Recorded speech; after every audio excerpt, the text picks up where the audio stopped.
want to share something about what we should do and how we can save money, because not just money and time when you are doing something about the compliance for these two markets at the moment.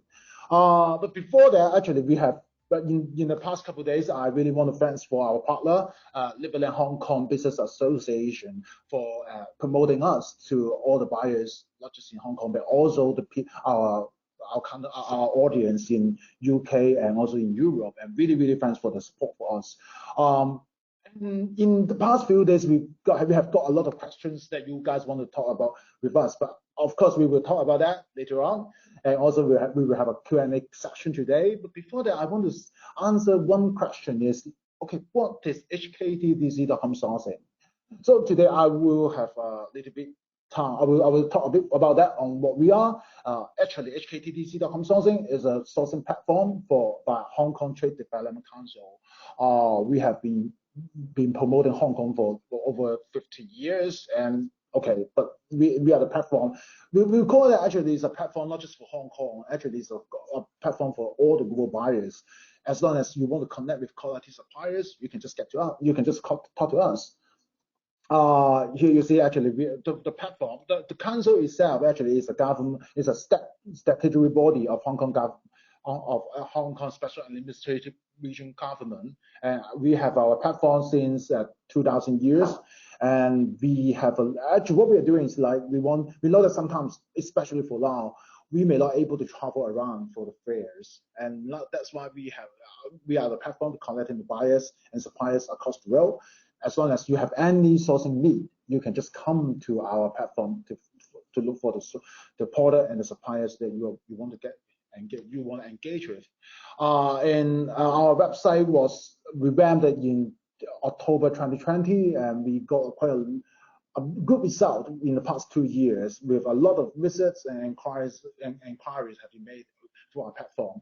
And it's pretty simple. When you think of anything, you can just go to our website, and there's a search bar over there. Just key in the keywords or anything that you think of, and then we will have the result to give to you. And also at the same time, there are a bunch of the suppliers and product has been promoted already. And apart from our website, we have many other promotion many channels to connect with you, to tell you the product that you like, and many other things that we can also promote over here. Okay. Then we can see that apart from this thing and about the EDM and also social media, we also have our platform called the News Spice to talk about the latest trend. And also we have the webinars to give more information to you. And apart from actually what we are doing right now for HKTDC, we have our own physical fair. We also have our virtual fair and also our online platform, that is HKTDC.com sourcing, to provide you a 24/7, anytime, anywhere sourcing solution for all you guys, wherever you are. So if you want to get to know more about us, you can just go, there is a URL, and just visit us, and then you can get to know more about us. Okay, that's a very quick introduction of what you are listening and who we are. But I think something more important is we want to introduce the speaker of today, Caspar, and he is the managing director of ProductIP, and he has a very strong experience on compliance, and in the past over 25 years, he has been working in many different industries about the compliance issue, not just for Hong Kong and China, but also for Europe and many countries in Europe, and to make sure that all the thing is safe. Not just safe, and also saving your time, money. Okay, Caspar, hello, hi. Hi there. Yes. Hi there. Hi, thanks for with us to talk about the compliance issue, because actually I think it's something that many people is thinking about how to save time, and it seems quite complicated. Actually, for me, I'm still new for doing sourcing, and actually compliance for me is something quite complicated. And actually, like beginner like me, or even for those who are very experienced in compliance, and it's really a big hustle for us.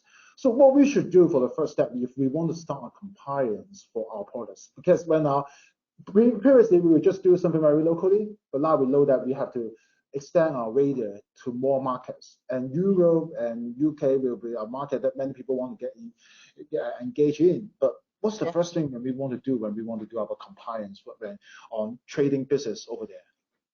Well, I think as with any other parts of your business, pick your battles. If this is not your expertise, find a third party that helps you with that expertise. Like, if you don't have a sourcing office, you can use HKTDC sourcing to help you with that. If you don't have trucks yourself, you hire a logistic company. If you are not familiar in taking care of controlling or monitoring the changes in legislation, use an expert to help you guide on that. But to make the decisions about what you want to do, this is always that the businessman himself or businesswoman himself need to make for themselves. So similar as what you are doing, we are also doing, and we make their life a little bit easier around that, but it's part of dealing with the business. It is not you cannot wave and say, okay, today we don't care about compliance. And it is getting more complicated, Lenny, because originally, and I'm talking about maybe 20 years ago, if something was wrong with a product, when you use the product, you will immediately notice. You will plug something in, and there was a big bang and a big spark and smoke coming out, and you knew, okay, something wrong with the electricity. But today's legislation is, a lot of things are not about the function of the product. It's about the chemicals that are inside, or how much energy does the charger use when your phone is not connected. So you don't get initial feedback when you use the product about the non-conformity, but it is still a rule. So we follow a little bit the same approach as the sourcing platforms. At ProductIP, we want to give people the tools, and we want them to start a compliance journey in the same way as you start the sourcing journey your end. Start with something that you already understand, product. Just product. And the complex world behind that, we already organized at our side. So, okay, when you're doing about, because for the testing, previously we can just see like there's a host there or there's a defect there, which really physical defects we can check it by our eyes. But when you talk about chemicals, something we don't know. So actually, I think there is a dilemma for me. Okay, I have limited budget, but I know, but many of us will just try to do all the tests before we send them for the compliance, because we want to mix. We want to pay safe. Okay, before they ask me, I do all the tests, so I do whatever I can. But then at the time, money and time is an issue. So what should we do when we are facing this dilemma? It seems such a logical solution just to test. But if you see how many restrictions there actually are at the moment, and the number of restrictions increases because we all become smarter and we know more about chemicals. So the list of chemicals that we want to ban becomes longer. And to extract a chemical from a piece of plastic requires a certain process. It's not just one process to extract all the chemicals. Different substances have their own processes, and then you need to count them. So this seems a solution, but this is a burning money solution. Because the real reason why you test is that you are in doubt if it's in there. So the real progress is to come together with your supply chain to a situation where actually you only want to test to verify substances that are created during production. Because sometimes in the process, certain chemicals are created during the process. So you only want to restrict those limits. And the rest, if it's not in there, then you don't need to test if it's there. So people tend to forget that the European legal structure doesn't require testing per se. It requires a level of confidence to make a statement about the compliance of the product. Completely different than in the United States. And the UK, even after Brexit, has the same philosophy. So it is an endless road, because you will take more and more time and more budget to test more and more chemicals or other aspects. You need to flip it around, and you need to start to work with your suppliers on trust. Understood. So I think, yeah, there are many things we have to consider. So maybe it's a time, because we are talking about top 5 tips, maybe it's the time for talk about what are those tips for us to save the money and time. Yeah, I'll pass it for you there. Thanks, Love to do that. Okay. Well, let me talk a little bit about ProductIP as a company. We are with 50 people this moment, and we don't judge anybody. We know that product compliance is incredible complex, but we want to, give you all the opportunity to build a business based on compliant products. And we are operating since 2009. We have our head office in Ede in the Netherlands. We have offices since 2009 in Hong Kong and Shenzhen, where we have a large support team for people that use our platform. We have offices in Augsburg, near München in Germany, and in Hamburg. And we have an office in London that we also need to support people after the Brexit. Maybe nice to know that recently, although we haven't been in Hong Kong, but our Alice Poon, who has been managing our Hong Kong and Shenzhen operations since day one in 2009, of course, has been in Hong Kong. We recently won the Entrepreneur Award organized by the Dutch Chamber of Commerce, sponsored by Leo Well. That was a few months ago. Very nice to take that event. And you might even see us in relationship to sport. We are sponsoring a local hero from our head office town in the Netherlands, Dutch skeleton athlete Kimberly Bos. She's going down on a sled during slopes with 140 kilometers an hour head first. Great inspiration for the team.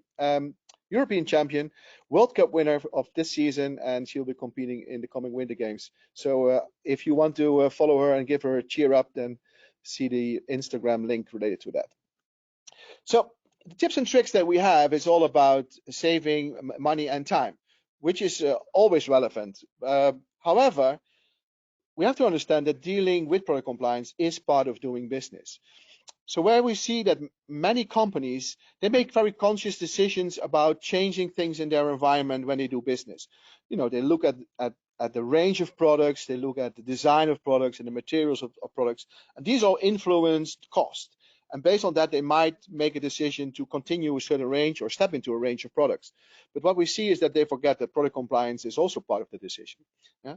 So if you move into a new country, even in Europe, if you move into Malta or Portugal, you will be faced with restrictions or requirements on those countries. Even they are member states of Europe and it's one big economic zone, they will have requirements sometimes specific on their plugs, on registration or participation in electronic recycling or packaging recycling, battery recycling. They will require warnings and instructions in their own language. So you cannot say that this is increasing the cost due to product compliance. It is cost because of product compliance, because of a business decision. And these business decisions and product compliance become more and more intertwined, and I will take you along that course. So of the top 5 tips and tricks to save money, the first one seems a little bit strange for you. You might have not considered it. But the first one is actually prevent trouble with authorities because of marking issues. Many people that source products, they focus entirely on test reports of the product. Can my supplier hand me a test report? But if you look from a market surveillance point of view, actually what they do, they look at the outside of the product first. There's many things that you need to consider. But these markings, you don't need to make them up. They are already defined. They are defined in legislation. They are defined in standards. And if your supplier is always dealing with coffee machines or always dealing with angle grinders or always dealing with power banks, then they are the specialist in that. So they will have the standards, and those standards will have national deviations for Germany, for the Netherlands, for French, indicating what languages should be there for warnings or instructions. What authorities have noticed during their market surveillance is that in 70% of the products with obvious mistakes on the outside, there is something wrong with the product itself. Okay, this is interesting. So from a market surveillance point of view, if I'm in a store or in a warehouse and I need to pick my battles, I will go for things that have an obvious mistake already on the outside.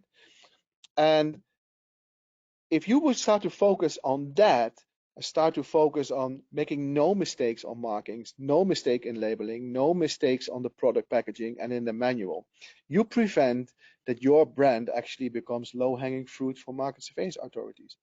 And with that, you reduce the risk of your company or your brand becoming entangled in discussions with them already. It might seem an interesting battle, and it is, because paying attention to the product and the packaging and the manual starts to bring to you a certain rhythm and a certain control, not only with you, but also at your supplier. because when you start to use the correct wording per relevant standards, different languages, what you need to do is start to organize yourself, create templates, use version management of artwork, and you will see that the trickle-down effect of that into your supply chain will be incredible. There are many official languages in the EEA, this is the EU plus, so don't think that if you sell in the Netherlands using Dutch, you can sell in Belgium because they also have Dutch. In fact, Belgium has French and German also as official languages. So you need to consider this mix. And the argument that, okay, when we don't have enough space on the product or we don't have enough space on the packaging, this is not an argument. You need to make a solution, use a Z folder or stickers or anything smart, or make separate units for these markets. But consumers in countries have the right to be warned or get instructions in their own languages. Proper problem ownership of product artwork is a very good way to start making progress on product compliance. It does not increase significantly the cost. Actually, it will reduce the cost because you have less mistakes. You need to print artwork anyway, so it's not a cost of printing, it's just a matter of what should be on there.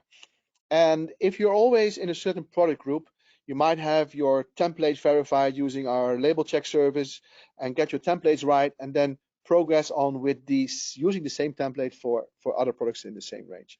But you will be pleasantly surprised by the overall trickle-down effect.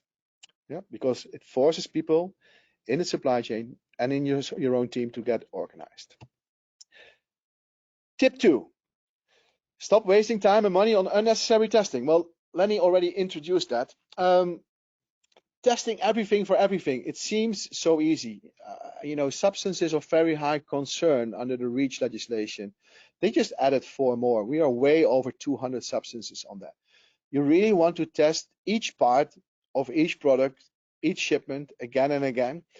I've used the example in the pre-talks of this meeting with Lenny before. It is like you buy apple pie from a factory, but they cannot ensure that the taste very right. So what you do is you ask an inspector to take a bite out of each apple pie, see if the taste is good.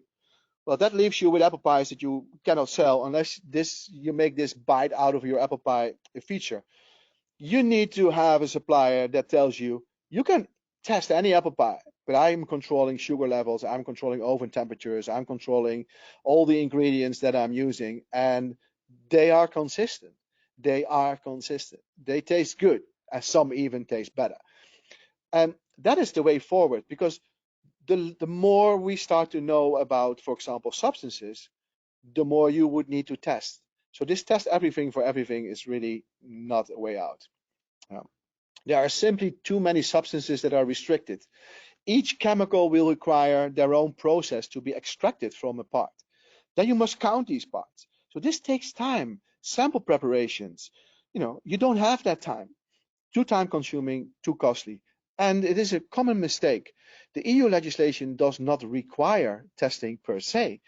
Yeah? We require a kind of a structure that leads to an assumption of compliance. You need to be able to demonstrate that the whole process that you and your supplier have actually guarantees that these apple pies are all the same, that these chemicals are not existing. So what you need is start working on a trustworthy supply chain. Listen, I don't say that you need to say bye-bye to your current suppliers. You just need to step up the effort together with them and realize that the way you have been dealing in the past is not the way you can deal in the future. Yeah.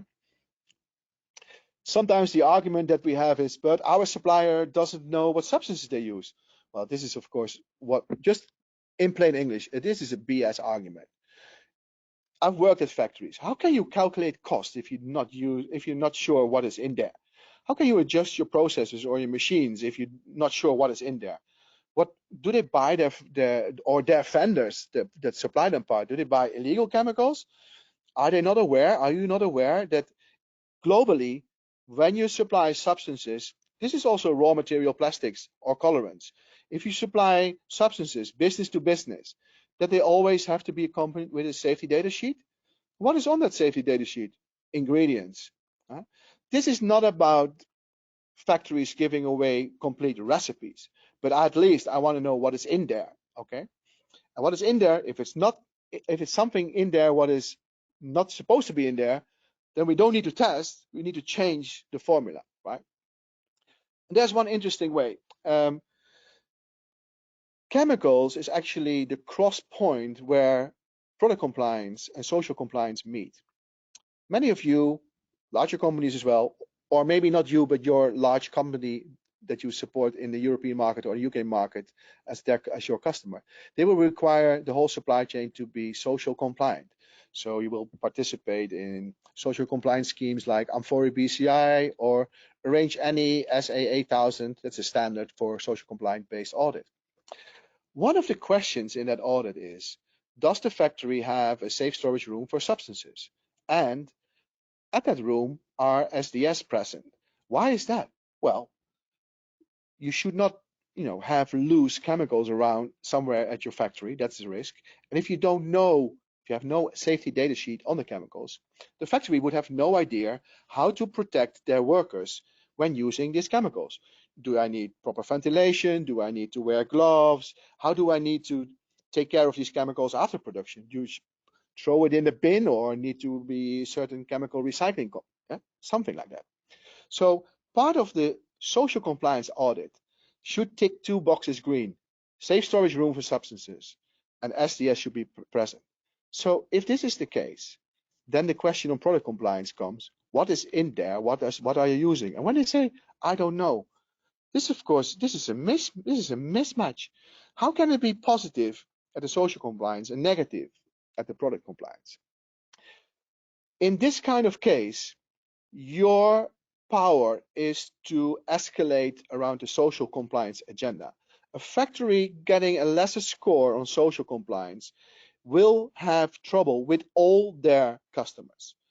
Because if they get a lower ranking, then all of their customers will start to ask questions. So they might not be interesting to participate with you on your order because it might be insignificant for them, but losing their complete ranking will be very relevant.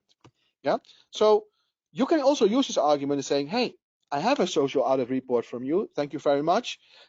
These 2 boxes have been ticked green, so I expect that box on product compliance to be ticked green as well. There is no cost in having this discussion, right? Some of you are dealing with products that are food contact material only, cups, plates, tumblers, or have food contact materials as part of the product, like coffee makers or blenders. Food contact materials have a very specific legal framework. There's actually one common rule in food contact materials: you don't want to eat the product. You don't want anything from the product to move into the food. You don't want to eat the Mickey Mouse printed on the plate, right? Makes sense. Especially when it's plastic, you even need to pick substances used from a so-called positive list. You cannot just pick any materials.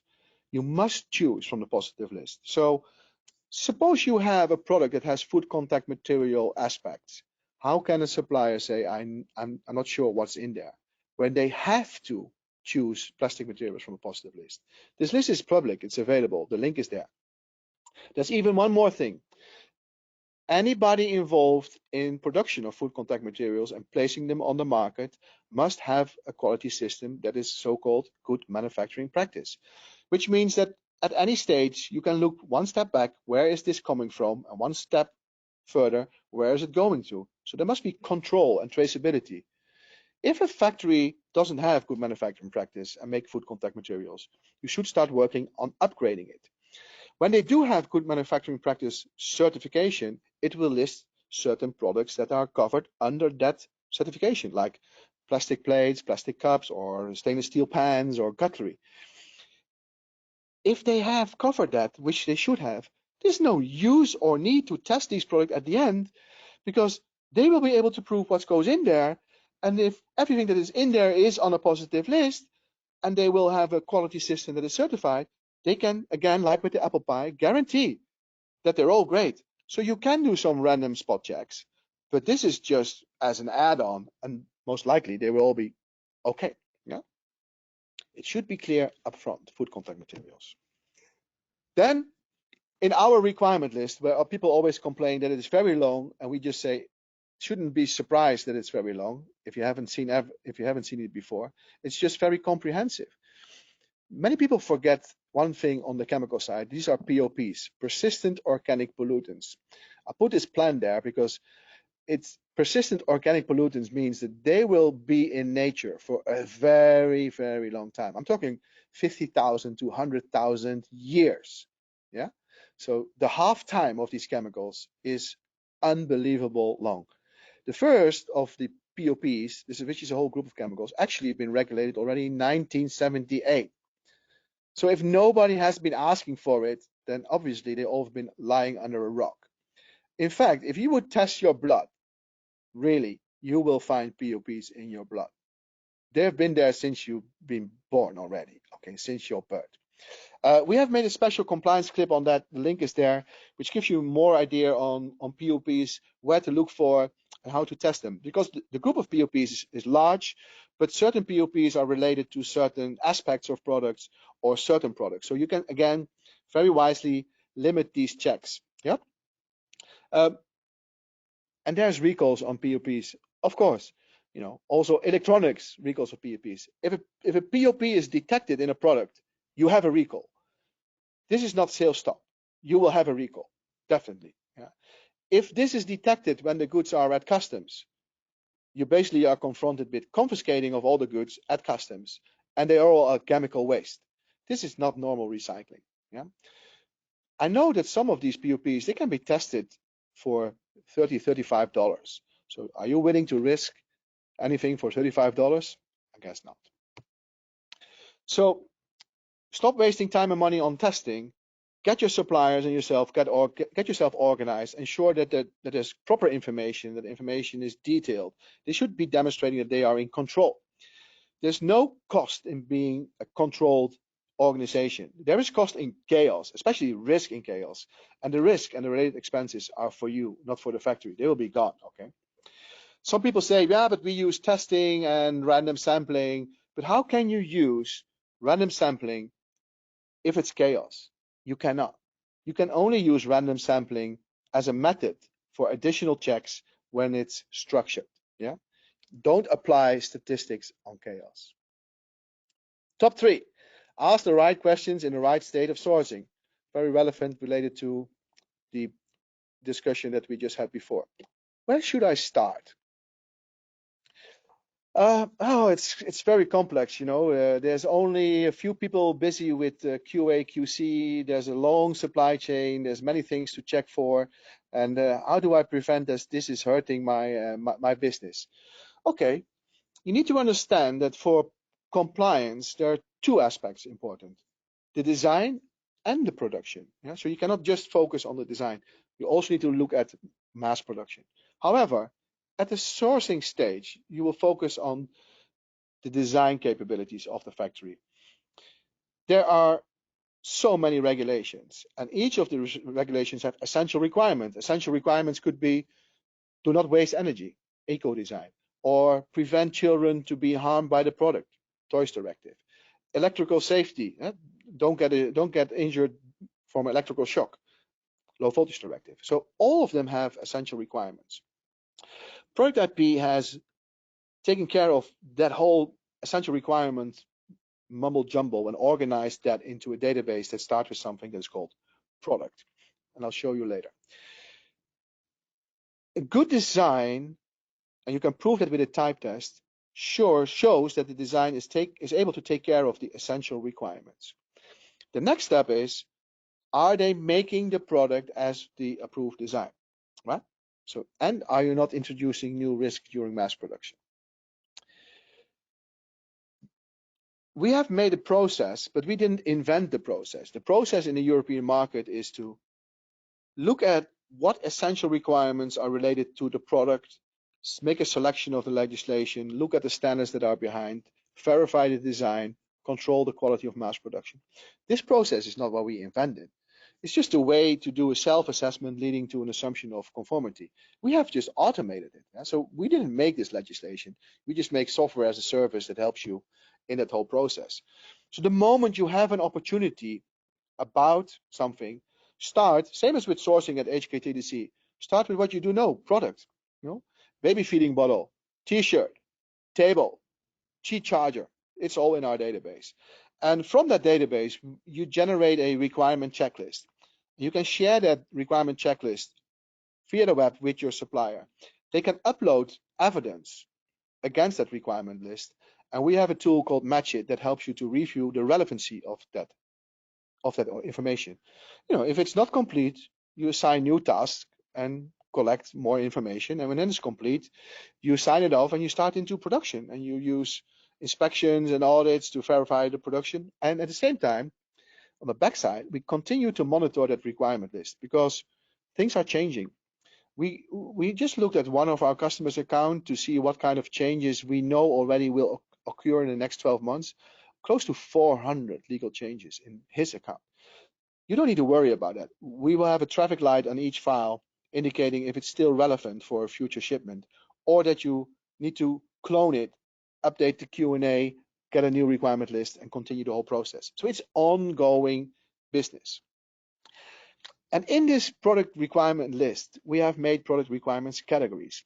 We have assigned letters to them. There are A-type requirements, and the A-type requirements are related to the design, type testing. And the B part is focused on production. In fact, the B3 part is just product details, bit of material, bit of substances, production flow, etc. Now, when it comes to sourcing, in an early stage, when you have different factories, you can have a technical file and you start to ask questions around the A type of the requirements and say, do you already have test evidence that proves that your design can meet essential requirements? And this could be of the product that you actually want, or of a similar product that they have in production at this moment, because the product that you actually want still has to be designed. But this gives you a level of confidence. Is this factory capable of designing a product that is able to meet essential requirement? Sufficient in the early stage. And when you start to cooperate with ProductIP, if they don't give you any proper feedback on this, then they're probably not organized. Yeah? When you make a supplier selection, you go in pre-production, you say, okay, now let's look at the product that I actually want from you, maybe the new design. You need type testing details on that, on the A category, but you also want B3 category, the details. You want to understand how they're going to make it. You want to be sure that they have looked at chemicals that they are choosing in the production, that they are capable of managing their vendors, and that these vendors actually are capable of managing their vendors. This is not your job. You are not doing the factory. That's their job. In fact, some factories actually use ProductIP and say, listen, I can make a technical file myself, demonstrate that I am in control, and share it with you as proof. There's many factories in China that are actually using ProductIP in this way to convince their customers that they are in control. Once you're satisfied with that, you can go into mass production. From mass production, there will come information on B1 and B2, most likely from their QA and QC process on certain chemicals that they use, results from their quality control. And the A to B3 category, it's all relevant when you want to do an inspection, right? If you don't have any information, how can you explain to your customers or to market surveillance authorities, yeah, we do inspections, we always do inspections. How can you do inspections if you don't have information? What are you actually looking at? So you need to have this information to be able to do an inspection when necessary. When that is all done, you release a shipment because there is an assumption of compliance and you make a CE declaration. Yeah? This is the flow in that whole process. Have the correct data at the right time. Tip 4, data. I thought we'd talk about product compliance. Well, I can tell you, product compliance is becoming a data challenge. It's actually a smart way of government to put the pressure on the supply chain. They will ask companies at the far end of the supply chain in the European and UK market to participate in certain data-related schemes to offer information. And that information can only be obtained from their suppliers. So they're forcing the people in Europe, the brand owners, the retailers, the importers, to ask questions to suppliers. And if there's no data, they cannot enter it in the system. And if they cannot enter it in the system, they cannot participate in the market. And this has one interesting effect, because entering this data, it's like signing a declaration of conformity. This is not just some bullshit Excel sheet that you need to send to something. This is the official statement. And market surveillance authorities can actually do an audit 2 or 3 years from now, look back and say, how did you cope with this data challenge in the last 2 years? Yeah, so it becomes very relevant. And let me give you an example of this around the energy labels. The energy label on the left side, that is what is still there, or for some categories already have changed. And on the right side is the new energy label. And the information on there is quite the same, only they rescaled the energy efficiency class. But what is really new is this, the QR code. The QR code gives access to more information on the model. Okay, QR code is not special. Especially in COVID, we all know QR code and scanning. But what is different is the process. Before EPREL, a factory could calculate energy consumption or energy usage or water usage if it was a washing machine, and actually create the E-label, the energy label artwork, all by themselves using a template. So it's quite a natural flow of production, producing the artwork, printing the packaging, and shipping out. The importer, brand owner in the European side, they will just check if there is a label. They're not really involved in detail. Oh, it looks good and probably is true. They could work without having any consequence. As a result, this system produced products on the market where almost 70% of the energy labels were 2 classes, 2 green. This is like printing money, selling A label products where actually they are C. This is just printing money because consumers pay a premium for a product that actually uses too much energy. So in the new system with EPREL, the European side, or an authorized representative for an original brand manufacturer, they need to create artwork. So they need the data. They need to go to a system, enter the data, generate the artwork, the real high-res EPS file, then share it back to the factory. Okay, so this means I need to consult in a very early stage and not just during production. Exactly. So this changes the flow of things.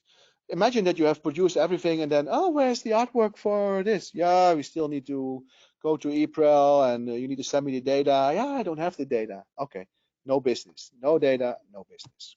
Yeah. So this is a complete different situation for OEM and OBMs.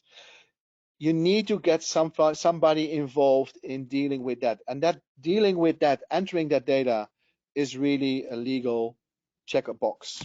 Okay, it's an official declaration. The responsibility lies by either an EU factory, an importer, or an EU authorized representative for a non-EU brand, which is also possible. But somebody in the EU with an EU address, a business in the EU, becomes liable. The QR code leads directly to the responsible party, and market surveillance authorities can control this also in a later stage, much later. So this means that the pressure on the companies is not just when they import. Oh, nobody checked the import. No. They can do an audit in 2 or 3 years from now. It becomes like auditing your bookkeeping. There are many other similar data structures. There's SCIP database for registrations of substances of very high concern. There is a system coming for unique formula identifiers when you have a formulated product on the market, like soap or oil. There is a notification portal already long time there for cosmetics. And there is a new directive coming around corporate sustainability reporting, which means that large companies, and that means they will involve their suppliers, which are not so large, they need to have mandatory reporting on progress on corporate sustainability. This requires data. So my conclusion is supply chain without data is no future supply chain. Does it mean the end of trading agents? No, trading agents, they have a very relevant job in the market. But if they are dealing with products without data, there's no future for them because nobody can buy and process those products in the market. Chaotic suppliers that cannot offer the data in time, there's no future. You can have great products, but you need to get organized.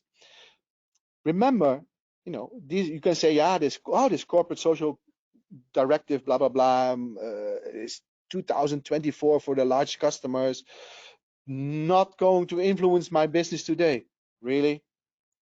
You don't think they will start to ask questions? You think you can adjust your supply chain in December 2023 when the regulation starts in 2024? It takes time. It takes time to grow into this together with your company and your supplier. These transition periods are there for a reason. Yeah? Put the pressure on it. Put the pressure on it. Make product compliance part of your business. Last, ensure that your declarations are correct. The three most common declarations with products in the EU market, same in the UK market, is you have a declaration of conformity called CE declaration. This is the common language. You have a declaration of performance. It's like a CE declaration, but for construction products. It's a little bit different because it says specific, the isolation value of this isolation material is X, or the strength of this iron beam is Y. So it just goes a little bit into detail, but the principle is the same. And then for food contact material, people forget it, there is also a declaration of conformity required. Yeah. Oh, but we never did it. Doesn't matter. The fact that you never did it doesn't mean it's not there. It's actually a requirement. What market surveillance authorities are doing is, in many cases, they find a product and they first ask you a question, can you send me the declaration of conformity? Or can you send me the declaration of performance? Or can you send me the EU food contact material declaration? And then when you start to make mistakes in that part of the communication, they already get a feeling, okay, this company, the ownership of product compliance is not at the right level. Let's dive deeper in this case because I can find things that are wrong here. Yeah? What we see is wrong companies signing the document. So this is an EU brand, they got a CE declaration from a Chinese factory, and they send that declaration to the authorities. But they are not the brand owner in Europe. So this is the wrong people signing the wrong document. Or they've made their own design, but forget that these are official statements. There's actually an official design and different elements need to be there and different rules need to be followed. Or they put REACH on CE declarations, which should not be there. You can manage it in an annex, but REACH is not under the CE regime. So wrong directives or wrong regulations mentioned or made reference to outdated standards, indicating that they are not on top of things, managing mass production, shipment after shipment. Wrong dates used. Yeah? They ask a question about a certificate today, they sign it today and send it today. But actually, they took a sample of 4 months ago. That should be the date of the import on that certificate, not the date then that somebody asked the question. You need to make a declaration of conformity when you ship, yeah, not when somebody asked the question. So these are all making your company and your brand, again, low-hanging fruit for market surveillance authorities. And there is no cost in making paperwork correct. There's cost in not having paperwork available easily at the right time. In ProductIP, the users always have the right format. They can have the right language, correct information, correct version, and just click on the mouse and generate in 27 languages proper declarations. Yeah? The only thing that is a little bit work is food contact material declaration, but we have a fantastic template for that as well. There is no cost in getting organized. So these were my 5 tips and tricks. There's much more to it than I just could tell. However, there's some help for you. We have something called ProductIpedia. You can study in your own time at your own speed and learn more about this and many more regulations. And I made interesting for you, this information in ProductIpedia is available in many languages, even in Chinese. So you can also share it with the supply chain. I looked at the topics that we just discussed, and I made a comprehensive overview of various resources in ProductIpedia. HKTDC will make this whole slide deck available for you later, so you can find these topics. Thanks for now. Hope it was worth listening to. Stay connected. Find us at connect.productip.com to subscribe for certain news mails. LinkedIn for the company and me is in the slide deck as well. Lenny, this is it.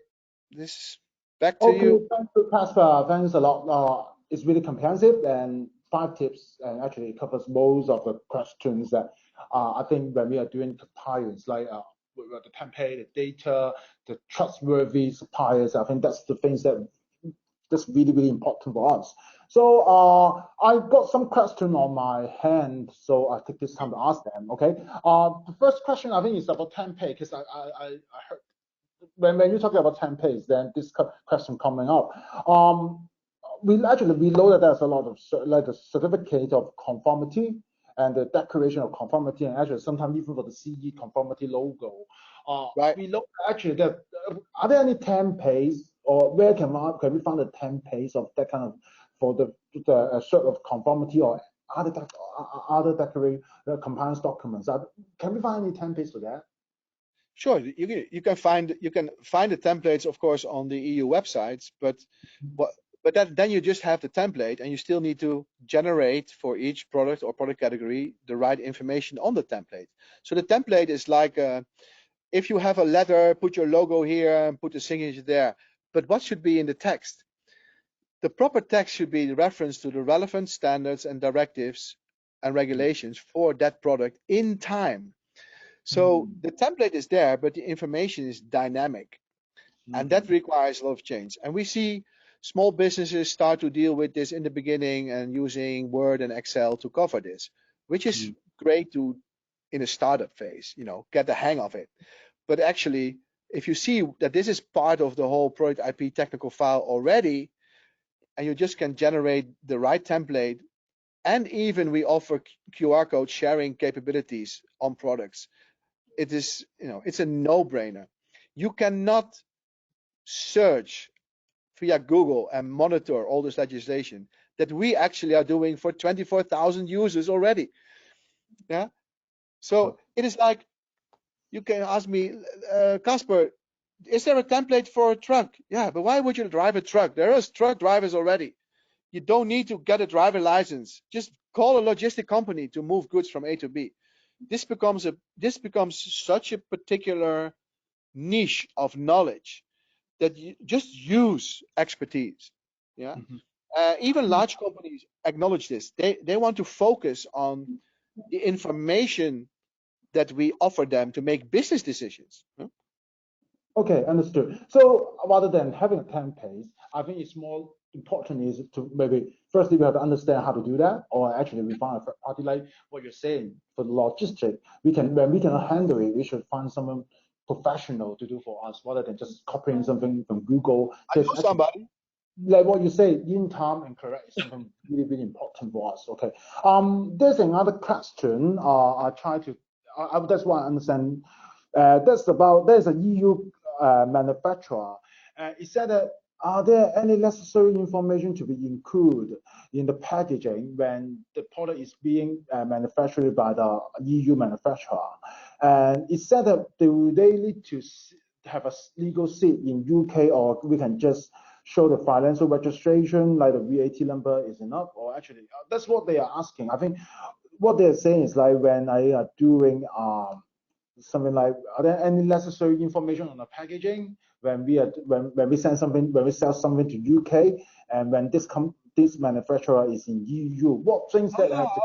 Okay, understood. Is there anything on the packaging that you need to add when you ship a product with an EU brand or EU factory to the UK? EU brand or something from EU to UK? Yeah, of course, Brexit has changed this. Yeah. Before Brexit, UK is part of the EU. Yeah. An EU address would be an EU address also in England. After Brexit, an EU address has no legal relevancy for the UK market. It's like shipping to Japan. The EU address has no use in Japan. Yeah, but we shipped before to UK. I know, but they made their own framework. So the UK market surveillance authorities, which is called trading standards, is looking for a contact organization for compliance in the UK. So either if you are in the UK and I'm in the EU and I'm shipping to you, I need to make a decision. Do I start my own company in the UK and put my address on it? Or are you willing, Lenny, as my UK customer, are you willing to act as the contact and I put your address on it? Or the third route is, can I find a UK authorized representative that act as my on behalf of me. And ProductIP is UK authorized representative as well. So we are acting address for this. And otherwise, you need to make your own business. And I can put you are my UK customer. I can put your address on me, but I have not Lenny. I have many Lennys as customer. Yeah. And I need to have many addresses on it. This is a nightmare. Sure. And in fact, it's the same product. You know, electricity rules didn't change. Children in the UK play with toys in the same way as before. So the design didn't change, but information has a need to change. There is a transition period. You can add a label on the packaging or a label on the product. You don't need to have a final artwork like for the European market yet. The other way around, UK to EU, same. The UK address is no relevancy for EU anymore. You need to have a EU address. Yeah, similar situation. Understood. Okay. This is the last question I want to ask today.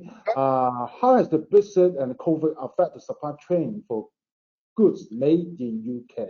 It means actually when they are something in UK, it made over there. Are there any influence by the Brexit and the COVID? For example, when I export from UK to EU, are there any influence from the Brexit and the COVID recently? I think more about Brexit is something that they have been talking for quite a long time, but I think COVID is something new. When two things come together, what's the impact on that? Yeah, I don't think COVID is not relevant in this case. And also, I noticed, Lenny, there have been various questions asked in writing before, and rest assured they're all in the slide deck. We have all taken care of this, so when they get the slide deck, they can find the answers to those questions. COVID is not relevant, but COVID has focused many companies to jump into new products. Actually, these products are new for them. But you know this one, right? Yeah, it's really new for us, for many people producing it. Yeah, but this product already exists before COVID. Yep. And hand gel already exists before COVID. And they seem so obvious products to jump in. But some of these products really come with quite a complex conformity structure. Like hand gel, if something inside the hand gel kill the virus, this means this is a biocide. You need to have some kind of a license and you need to register.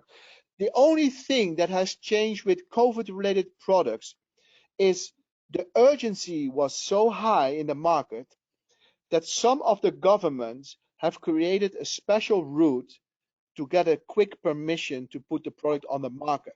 But this is the early stage of the COVID situation. This is already, these early routes already are gone. This was only in the first 9 months, something like that. Yeah. Understood. Thank you, thanks, Casper. I see there are still many questions, but today I think there's a limit on time. But actually, we will collect all of them and then we'll pass it to Casper to take a look on that. And actually, we have some answer. Okay, the deck that we present today, we will share to all the audience today, including your question and Casper's suggestion over there. Okay. Right. Thanks a lot, Casper. Thank you very much for sharing today. And I also want to thank for all the people joining our webinar today. And this just the start of this year, and still we will have many other webinars talking about sourcing and talking about how buyers can make better for the sourcing online or any other way around. So and at the end of the webinar, I want to thank for your time, and also I want just one thing more we want you to help us is actually there will be a survey after the webinar. If you have any question or anything that you want us to do for you in the coming webinars, just tell us, or anything you want to talk about sourcing, and also we'll talk about any specific things top in your mind. Just talk to us and leave us your comment to us in our survey, and then we will do it better, and also we will get back to you if there are any other questions. Okay, today, thanks for your time, thanks Pastor, thanks everyone, and just stay with us, and then we will have more and more information shared with you guys. Okay, thank you, thanks a lot. Cheers, bye.